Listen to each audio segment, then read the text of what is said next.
Hello everyone and welcome back to Aussie Starcraft, where now we're casting games from the Dreamhack Winter competition that took place earlier in December. For those of you who have been asleep or under a rock somewhere, December's been an awesome month for Starcraft 2. There have been so many major tournaments being played during this month. There's the NorthCon tournament, of course there's been the Acer Team Story Cup, Dreamhack Winter, and IEM Singapore. So there's been so many tournaments running this month and just so much StarCraft 2 that's virtually impossible to catch it all. So we'll be casting some of Dreamhack Winter for you and making sure that you have access to some of those great games here at Aussie StarCraft.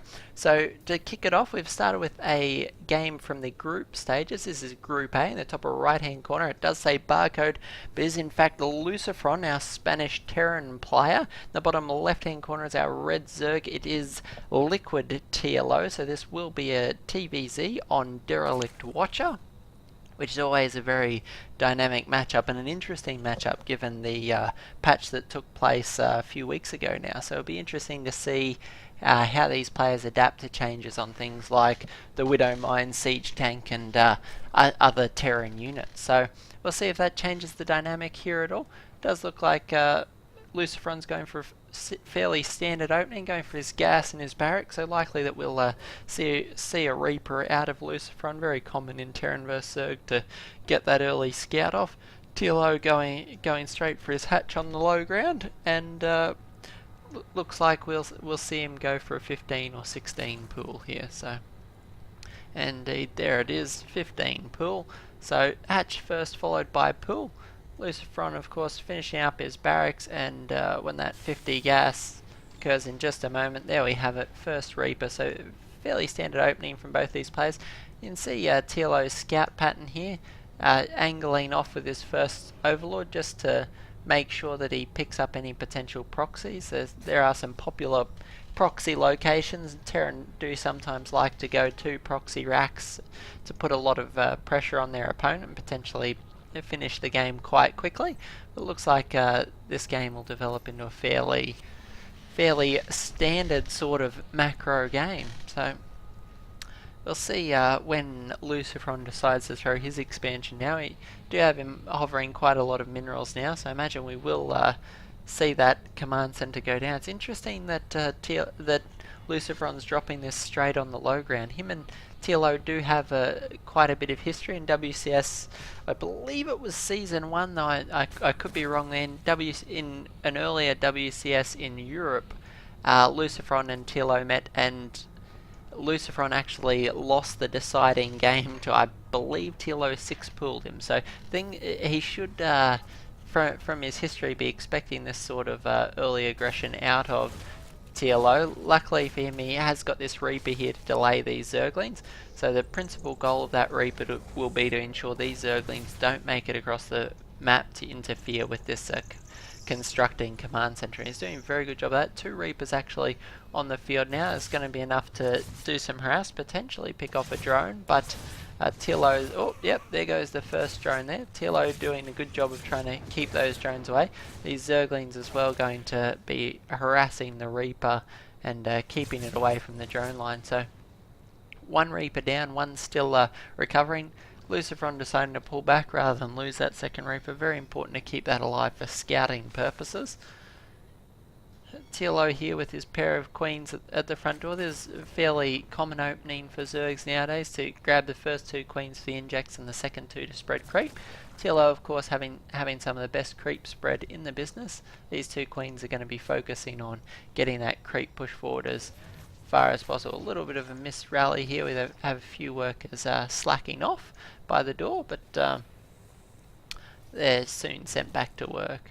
Spine Crawler as well going up. Now this will help against Lucifron's Hellions that are now being produced. Lucifron 2 Hellions out, 2 more to follow.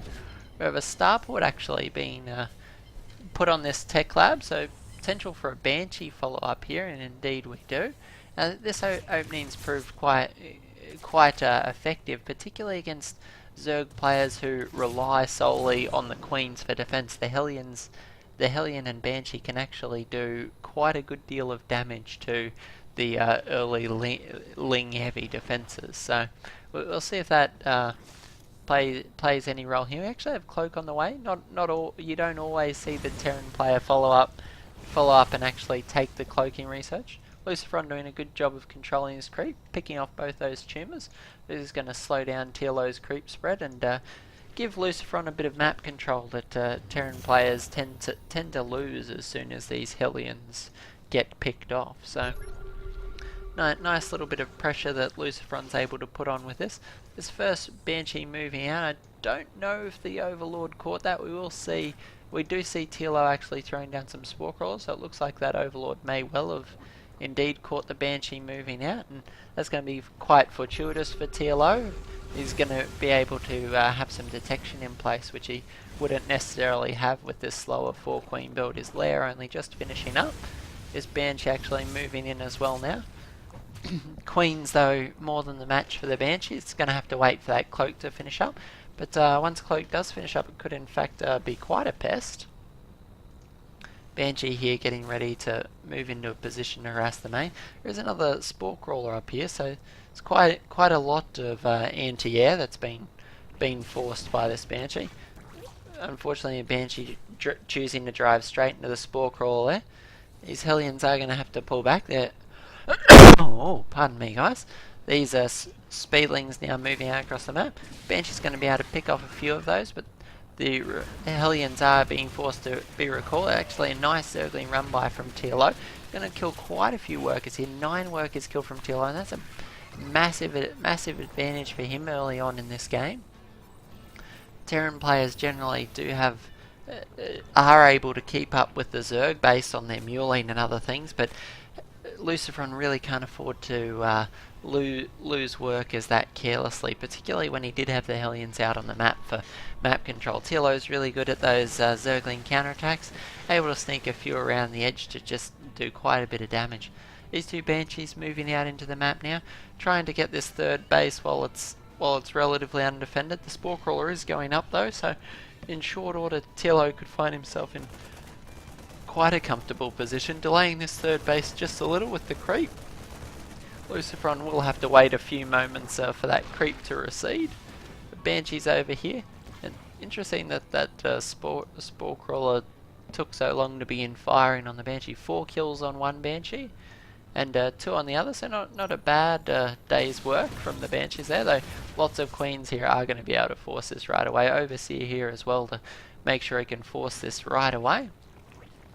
If we look at the comparative workers killed, it is 9-5, so it's Lucifron starting to even up just a little bit. If we check out the income tab, you can see it is 62 harvesters to 47, so quite a considerable difference, particularly in the gas. Once TLO gets these two guys up, it's going to give them access to quite a lot of the gas heavy units, things like Mutalisk Infestors, that sort of thing. It really takes the 6 gas geysers to be able to fuel that. See Lucifron managing to sneak these Banshees in between, pick off another couple of workers. That's a great pickup. These Banshees actually up to 17 kills between them, which is just a really good demonstration of Banshee micro from Lucifron. Unfortunately, flying into that Spore Crawler to lose this poor Banshee's battle brother. But workers killed actually now swung into favour of Lucifron, though Mutalisks in the main base of Lucifron are going to be racking up a lot of SCV kills, swing it right back to 21-12.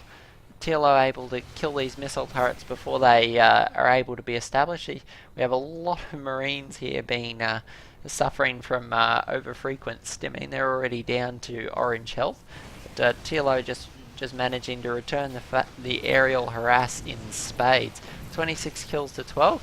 And almost able to pick up a Hellion or 2 into the bargain. So TLO trying to defend against this drop, and the amount of Zerglings mailing should be sufficient here to help protect this vulnerable third base. TLO now Lucifron's starting to have his third base established, trying to get up the Hellions and missile turrets to keep this safe. Just so dangerous with the amount of Zerglings and Mailings that are on the map. If these Hellions leave the base, which they now have, it does leave it vulnerable to counter attacks. These Mutalisks here are going to pick off this Medevac and these Marines, and really restrict the amount of line of sight that Lucifron has on this side of the map. Lucifron moving out very aggressively into the map. Middle of the map obviously can feel the pendulum swinging. The amount of work is killed up to 31. Knows he is quite an economic disadvantage at this point in time. Moving out with these Widow Mines. The Widow Mines not burrowed in time. Can he get them down? Unfortunately not. That's going to be a lot of Zerglings and Banelings potential detonations missed there.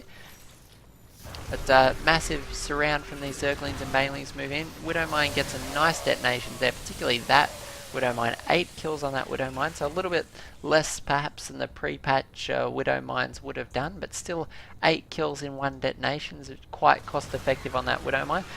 Mutalisk almost flying straight into the Marine hit squad. 2-2 almost finished up now for Lucifron. These Marines will be quite a lot more devastating than they are now in their current 1-1 form. Upgrades, of course, all important for your bio units. They do low damage but at a high speed, so obviously the higher your upgrades, the exponentially greater the damage output on those units. So quite an aggressive game we have between these two players. ZvT going for some static defense at his 4th base and continuing to pick back and forward against these Terran incursions. These Widow Mines about to come off detonation, could pick off some more Banelings. No, somehow those Banelings getting out of reach before these Widow Mines can detonate again. Lucifron actually going for quite a heavy Marine composition. There's no Marauders on the field as at present, and none in sight, so these Marines going to be very vulnerable to potential Banelings or Baneling landmines. Or another detonation, though that time much more conservative detonation. Only 2 Zerglings caught in that blast. These Mutalists trying to get an idea of what's going on, are going to spot this force moving to threaten the 4th base. There is already some static defense in place here, so I would imagine that ZvT will be able to hold this fairly comfortably. Marines big stim forward, but this Zerg force is going to be able to wrap around and catch these Marines before they can fall back. Few Marines perishing there. Widow Mines established on the high ground, on the ramp, so nice position to try and defend here from Lucifron. What he really needs is some more forces. Infestors now out for ZvT. Nice fungal catching these Marines. Going to allow the Banelings to clean up. Widow Mines get a few kills here and there, but largely ZvT's been able to hold this off without a great deal of loss. Base actually oversaturated at this point. I imagine we'll see some of those drones pulled off for more static defense. Lucifron really trying to put on a lot of pressure, but unfortunately suffering from a massive supply disadvantage. It's 180 to 142. I really don't see how much pressure you can actually put on with these Marines. A quick surround there and they're forced to pick up and evacuate. A lot of Widow Mines being produced by Lucifron, trying to push forward with this massive cluster of Widow Mines. Overlord now on the field, though, is going to do a great job of mine sweeping here. Few more Widow Mine kills here and there, but ZvT electing to fall back and conserve his forces. Chitinous plating almost finished up. This Overlord's gonna, Mr. Happy Overlord is gonna come through and sweep the mines. Nice use by ZvT. This Overlord's gonna soak up almost all of these Widow Mines. In fact, it's managed to kill 5 of them on its own, and still good for minesweeping. So ZvT doing a great job of minesweeping in the front while counter-attacking with another large Zergling force, trying to pick off these reinforcements. Large Zerg force congregating in the middle of the map. We have Banelings being morphed in. These 3 Ultralisks just doing a great job of cleaning up the Marines. Every swipe of those Kaiser Blades is going to be taking out a lot of Marines. 10 kills on this Ultralisk. It is in fact a Ravager. And whoops, Lucifron's actually going to be forced to tap out of that game. So great game from both our players. Looks like ZvT's in fighting form for Dreamhack Winter, so hopefully we'll see a lot more out of him. This was one of the games from the Group A stage. We'll be casting a lot more games. I'm going to try and get something from everyone that participated in Dreamhack, and of course as we get into the finals round we'll be casting quite a few of those series. But for now we're going to cast a few one-off games, trying to give a good view of everyone that participated. So I hope you guys enjoyed it. Go ahead and let your friends know that we're casting Dreamhack Winter here on Aussie Starcraft, and I hope you enjoyed the cast. Thanks guys, we'll catch you in the next video.